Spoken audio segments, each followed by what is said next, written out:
Bienvenue dans le temple de l'éveil. Aujourd'hui, nous allons explorer un sujet à la fois mystérieux et fascinant, les égrégores.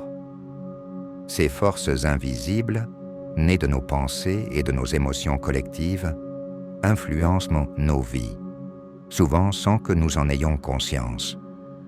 Peut-être vous êtes-vous déjà demandé pourquoi certains lieux semblent vibrer d'une énergie particulière, ou pourquoi certaines idées ou mouvements prennent une ampleur presque irrépressible. Derrière ces phénomènes se cache une force invisible mais puissante, celle des égrégores. Mais que sont vraiment ces entités énergétiques? Comment naissent-elles? Et surtout, quel rôle jouent-elles dans nos vies et notre cheminement spirituel? Avant de commencer, n'oubliez pas de vous abonner et d'activer la cloche des notifications pour rester connecté à nos explorations spirituelles et aux mystères de l'univers. Maintenant, installez-vous confortablement et ouvrons ensemble la porte vers cet univers subtil et méconnu. Un égrégore peut être décrit comme une entité énergétique collective, née de la concentration répétée de pensées et d'émotions d'un groupe de personnes. Chaque idée ou intention partagée, chaque émotion commune, agit comme une brique dans la construction d'un égrégore qui finit par acquérir une certaine autonomie. Imaginez un grand feu de camp. Chaque individu qui nourrit cet égrégore y ajoute une bûche. Ses pensées, ses prières, ses émotions. Plus les contributions sont intenses et régulières, plus le feu devient puissant. Ce feu symbolise l'égrégore. Les égrégores ne sont pas seulement une création abstraite ou philosophique. Il existe dans un plan subtil, agissant comme un réservoir d'énergie. Plus un groupe nourrit cet égrégore, plus il devient autonome, parfois au point d'exercer une influence sur les individus eux-mêmes. De nombreuses traditions spirituelles, des anciens mystiques aux chercheurs modernes, reconnaissent leur existence et leur influence. Le mot « égrégore » vient du grec ancien « égrégoroi », qui signifie « veilleur » ou « gardien ». Dans les textes ésotériques anciens, il était utilisé pour désigner des entités spirituelles censées veiller sur l'humanité ou guider certains groupes. Dans certaines traditions mystiques, les égrégores étaient aperçus comme des intermédiaires entre le monde physique et le divin. Les prières et les rituels collectifs nourrissaient ces entités qui, en retour, guidaient ou influençaient les individus. Les égrégores naissent toujours de l'énergie collective. Lorsqu'un groupe partage une intention forte, qu'il s'agisse de prières, de croyances ou même d'idéaux politiques, un champ énergétique se crée. Avec le temps, ce champ gagne en densité. Les émotions fortes, qu'il s'agisse d'amour, de foi ou même de colère, agissent comme un carburant. Une répétition constante des pensées et des rituels renforce cette entité. Finalement, l'égrégore devient plus qu'une simple somme des individus. Il devient une force capable de les influencer à son tour. Les grands égrégores de l'histoire, qu'ils soient religieux, culturels ou idéologiques, montrent à quel point ces énergies peuvent modeler le comportement humain.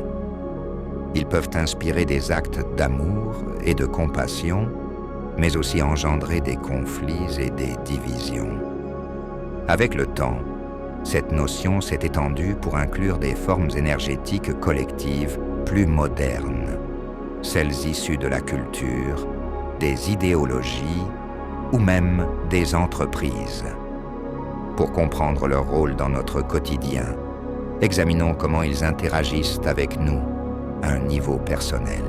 Chaque jour, nous contribuons, souvent inconsciemment, à nourrir ou à affaiblir différents égrégores.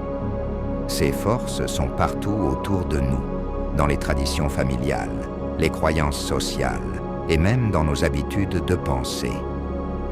Prenez un instant pour réfléchir. Combien de vos émotions ou de vos opinions sont réellement les vôtres?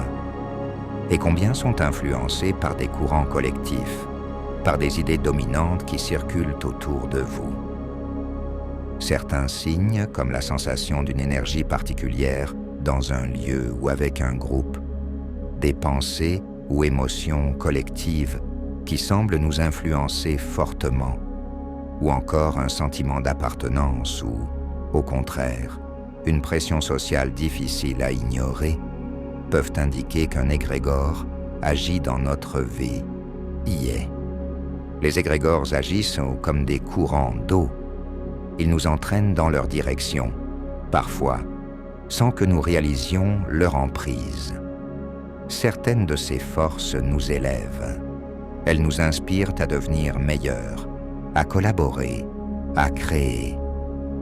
D'autres, au contraire, peuvent nous limiter, nous maintenir dans des schémas de peur ou de colère. Mais comment discerner ces influences invisibles? Et surtout, comment éviter d'être pris au piège des égrégores négatifs? La première étape pour se libérer de l'emprise d'un égrégore négatif est la prise de conscience.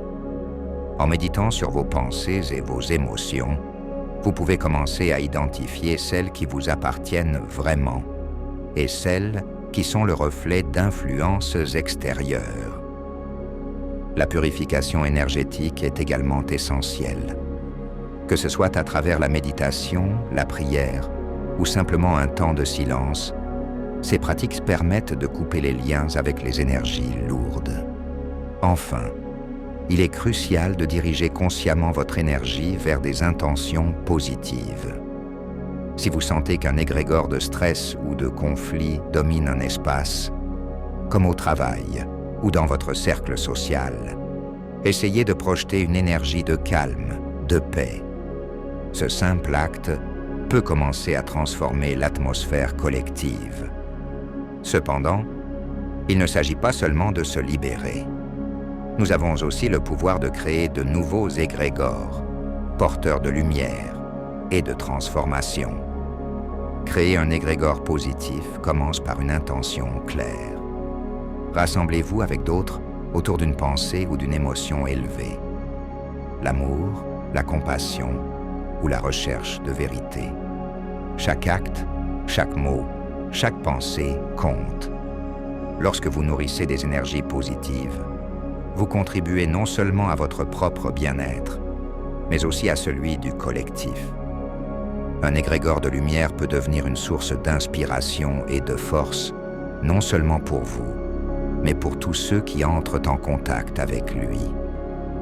Les égrégores sont des forces invisibles, mais puissantes. Ils façonnent nos pensées, nos émotions et nos vies de manière subtile, mais profonde. En devenant conscients de leur existence, nous pouvons apprendre à interagir avec eux, à nous libérer de ceux qui nous limitent et à créer ceux qui élèvent notre conscience. Rappelez-vous, chaque pensée, chaque émotion que vous choisissez de nourrir a un impact. Ensemble, nous avons le pouvoir de transformer ces énergies collectives en sources de lumière et d'éveil. Merci d'avoir exploré ce sujet fascinant avec nous. Si cette vidéo a résonné en vous, n'hésitez pas à vous abonner à Temple de l'éveil, à aimer cette vidéo et à partager vos réflexions en commentaire.